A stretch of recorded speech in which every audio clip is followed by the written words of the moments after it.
guys, it's Ange at Homestead Design. Today I am sharing another glimpse of reality because I have gotten so much feedback on the picture that I posted, or the video that I posted on our messy living room, and so I thought I would share a little bit more of that encouragement today.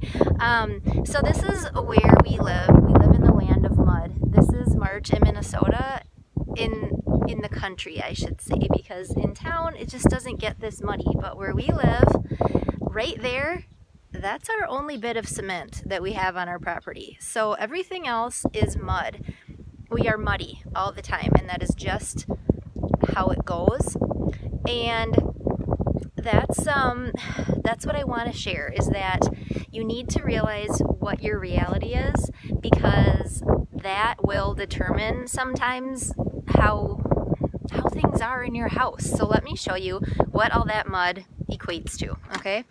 So we'll go in here to our back porch. Okay, so like I've told you, very old farmhouse. Our main entrance is this little porch, and lots of people comment, "Oh, what a charming little porch." And I think, well, I'm glad you think that, because for us it's kind of sometimes it's a little bit of a headache. It's very it's not very big, it's kind of congested, and we have a lot of stuff to keep here. And I'm gonna back up here so you can just see, like, okay, so that's just what it looks like all the time, unless I know that you're coming over. If I know somebody's coming, that's been my trick. So if I can get it cleaned up fairly quickly when someone's coming over, that's about the amount of order that we can maintain here. Otherwise, day to day, if it's just us, like, it's just like that, because that's just how it is, and that's kind of what I settled upon, like what works for us. But so for us, with a muddy yard, like I showed you, what it means is that we probably have more shoes and gear than some people do. I know not everybody's kids have like multiple like play coats and regular coats. Like, we have to have multiple stuff because playing outside is a messy process, so they need separate stuff for that.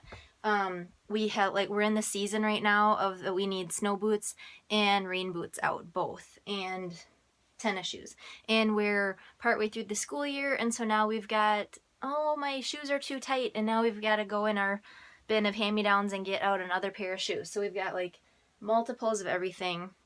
We're just in that season, and where we've got some winter coats and sweatshirts and all this stuff. Like, at this point, there's just so much stuff where we're kind of in this in-between seasons.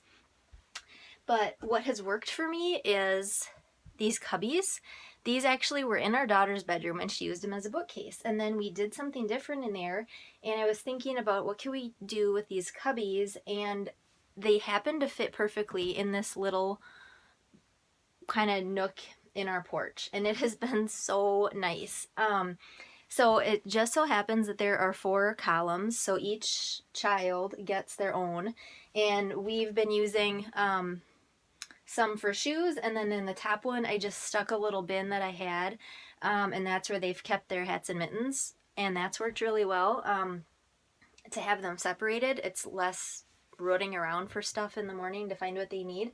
And then when the seasons change, I have a spot where I'll pack away all the hats and mittens, and then they can use these bins for like whatever their summer stuff would be. So like, our son is always doing something outdoorsy, and he has like his hunting guides and his bird guides and his trapping stuff and whatever he can keep there. And you know, maybe the girls will have like jump rope and bubbles or whatever. They can keep their stuff in there, and then we'll switch out the shoes and put the summer shoes there.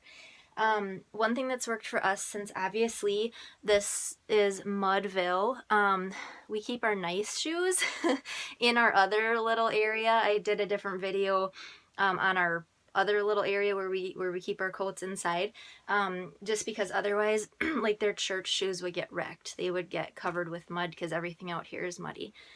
So that's one of those things where I've just had to realize that that's kind of how it is. That's what we have to work with, and so we needed to find a solution for that. Another thing is to think about sometimes a family member might have an interest or an activity or something that creates stuff that's always sitting around. So just make a home for it. So like our son likes to fish.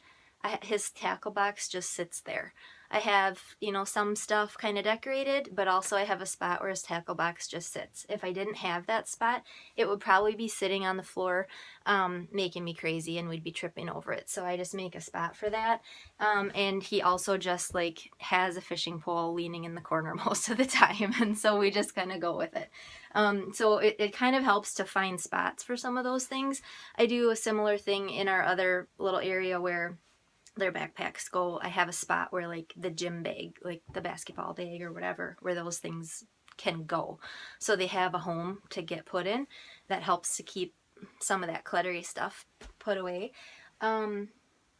So yeah, just realize like what their interests are and what gear that comes with, and find a spot for that. Also another tip, especially if you have little ones, like we're big nature collectors. So if we go on a walk, we come home with a handful of rocks, or they find pine cones and sticks and whatever. It's kind of fun for them if you have a spot where that can go. Maybe it's outside on your step if you don't want it in the house. But we always, in the summer, we will have like bug skeletons, and the rocks will be here and whatever. Or you could have a basket on your back step or your deck or something where the nature goes, where they feel like that's special. Like you want to encourage that kind of stuff and have a spot for it where they can kind of feel like it's almost displayed. Have a spot for the nature stuff to go. So that's just kind of a quick thing. I don't know how helpful it is, but just kind of to know that like we don't all have that beautiful foyer for people to come into to see. You know, it might be a lot more reality than you want your guests to see when they come into your house, but kind of just be realistic about what your situation is, and work with that, and see if there's ways that you can, you know, make little tweaks, but also just giving yourself, you know, a little bit of grace and a little bit of slack, and knowing that, you know, like in our situation, it's muddy here. We're gonna have a messy porch. It's just gonna be messy, and that's the way it is. That comes with country life. So not to beat yourself up over it, and just, you know, just kind of live with it and have it be part of life, and be able to not have that be an extra source of stress, because we have plenty of those, right? So anyway, I hope you enjoyed this little peek at our reality. Have a great day.